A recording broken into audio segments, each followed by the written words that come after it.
Hello guys, ನಮಸ್ಕಾರ ಎಲ್ಲರಿಗೂ ಹಾಗೂ welcome back to my channel. So ಇವತ್ತಿನ ವಿಡಿಯೋಲಿ ನಾನು ಒಂದು ಅದ್ಭುತವಾದ ಹೇರ್ ಆಯಿಲ್ ಬಗ್ಗೆ ನಿಮ್ಮೆಲ್ರಿಗೂ ತಿಳಿಸ್ಕೊಡ್ತಾ ಇದ್ದೀನಿ. ಸೊ ಈ ಕೂದಲಿನ ಎಣ್ಣೆ ಎಷ್ಟು ಪರಿಣಾಮಕಾರಿಯಾದಂಥದ್ದು ಅಂದರೆ ನಮಗೆ ಇರುವಂಥ ಕಾಮನ್ ಹೇರ್ ಪ್ರಾಬ್ಲಮ್ಸ್ ಏನೇನಿದೆ ನೋಡಿ, ಡ್ಯಾಂಡ್ರಫಿನ ಸಮಸ್ಯೆ ಹಾಗೂ ಚಿಕ್ಕ ವಯಸ್ಸಿನಲ್ಲೇ ಬಿಳಿ ಕೂದಲು ಬರುವಂಥ ಸಮಸ್ಯೆ, ಫ್ರಿಝಿನೆಸ್ಸು ಹಾಗೂ ಅತಿ ಹೆಚ್ಚು ಕೂದಲು ಉದುರುವಂಥದ್ದು, ಏನಿನ ಸಮಸ್ಯೆ ಆಗಿರ್ಬೋದು ಅಂದರೆ ಲೈಸ್ ಅಂತಾರಲ್ಲ, ಸೊ ಲೈಸ್ ಇದ್ದರೆ ನಿಮ್ಮ ತಲೆಯಲ್ಲಿ ಮತ್ತು ತುಂಬಾ ಒರಟಾಗಿದ್ದರೆ ಹಾಗೂ ಏನೇ ಮಾಡಿದ್ರೂ ನಿಮ್ಮ ಕೂದಲು ಮಾತ್ರ ದಾರಿಗೆ ಬರ್ತಿಲ್ಲ ಅಂದರೆ, ಅನ್ಮ್ಯಾನೇಜಬಲ್ ಆಗಿದೆ ಅಂದರೆ ಈ ಹೇರ್ ಆಯಿಲ್ನ ನೀವು ಖಂಡಿತವಾಗ್ಲೂ ಯೂಸ್ ಮಾಡಲೇಬೇಕು. It's one solution for all your hair problems ಅಂತಲೇ ಹೇಳ್ಬೋದು. ಸೊ ಬನ್ನಿ ನೋಡೋಣ ಈ ಹೇರ್ ಆಯಿಲ್ನ ಹೇಗೆ ಮನೆಯಲ್ಲೇ ತಯಾರಿಸ್ಬೋದು ಹಾಗೂ ಏನೇನೆಲ್ಲ ಸಾಮಗ್ರಿಗಳು ಬೇಕು ಅನ್ನೋದನ್ನು. ಸೊ ಇಲ್ಲಿ ನಾನು ಒಂದು ಸ್ವಲ್ಪ ನೀಮ್ ಲೀವ್ಸ್ ಅಂದರೆ ಬೇವಿನ ಗೆಲೆ ತೊಗೊಂಡಿದ್ದೀನಿ. ನಿಮಗೆ ಡ್ಯಾಂಡ್ರಫ್ ಸಮಸ್ಯೆ ಹಾಗೂ ತಲೆಯಲ್ಲಿ ಏನೇನು ಸಮಸ್ಯೆ ಇದ್ದರೆ ಸ್ವಲ್ಪ ಜಾಸ್ತಿನೇ ಹಾಕ್ಕೋಬೋದು, ಒಂದು ಹಿಡಿಯಷ್ಟು. ಹಾಗೂ ಮೆಂತೆ ಕಾಳನ್ನು ತೊಗೊಂಡಿದ್ದೀನಿ, ಧಾರಾಳವಾಗಿ ಒಂದು ಹಿಡಿ ಪೂರ್ತಿ ತೊಗೊಳ್ಳಿ. ಯಾಕಂದರೆ ಮೆಂತೆ ಕಾಳಲ್ಲಿ ತುಂಬಾ ಅಮೇಝಿಂಗ್ ಪ್ರಾಪರ್ಟೀಸ್ ಇದೆ, ತುಂಬ ಒಳ್ಳೆಯದು ಕೂದಲಿಗೆ ಬಲಿಷ್ಠವಾಗಿಸೋದಕ್ಕೋಸ್ಕರ.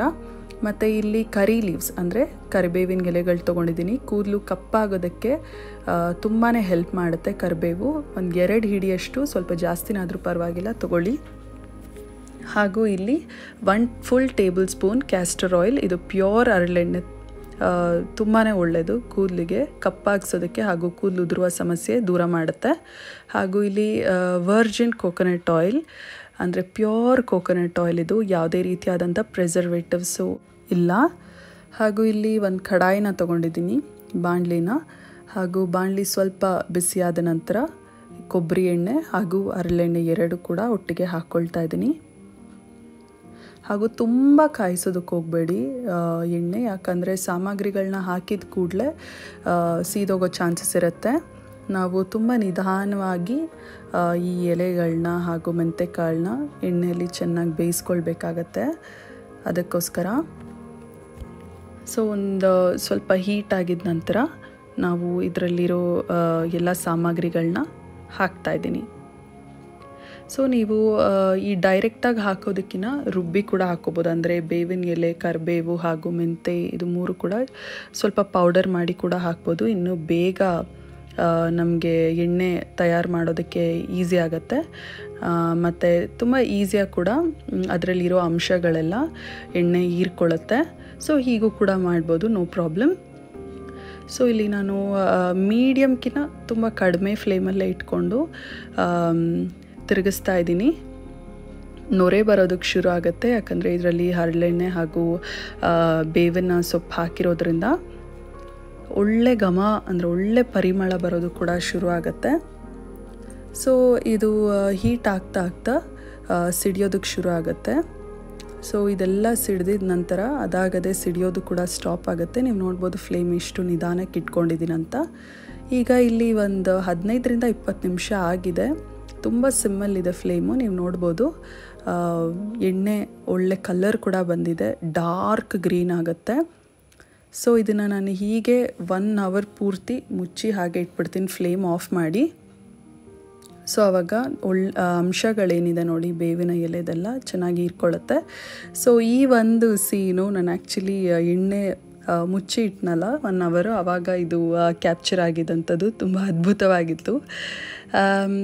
ಸೊ ಈಗ ಎಣ್ಣೆ ಸ್ವಲ್ಪ ಬೆಚ್ಚಗೆ ಆಗಿದೆ ಹಾಗೂ ಒಳ್ಳೆ ಕಲರ್ ಕೂಡ ಬಂದಿದೆ, ಯಾಕಂದರೆ 1 ಅವರ್ ಪೂರ್ತಿ ನಾನು ಮುಚ್ಚಿ ಇಟ್ಟಿದ್ದೆ ನೋಡಿ, ಅದಕ್ಕೋಸ್ಕರ.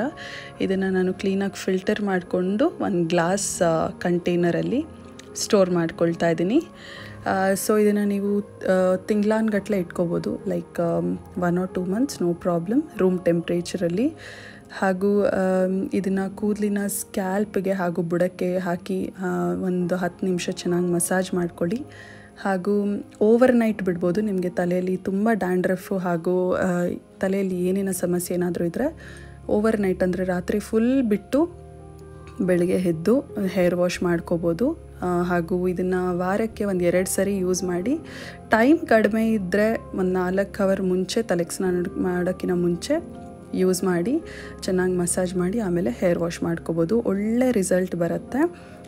ಸೊ ಇದು 1 ಇಲ್ಲ 2 ಮಂತ್ ಯೂಸ್ ಮಾಡಿ ಏನು ರಿಸಲ್ಟ್ ಬಂತು ಅಂತ ನನಗೆ ಖಂಡಿತವಾಗ್ಲೂ ಕಾಮೆಂಟ್ ಸೆಕ್ಷನಲ್ಲಿ ಹೇಳಿ ತಿಳಿಸಿ.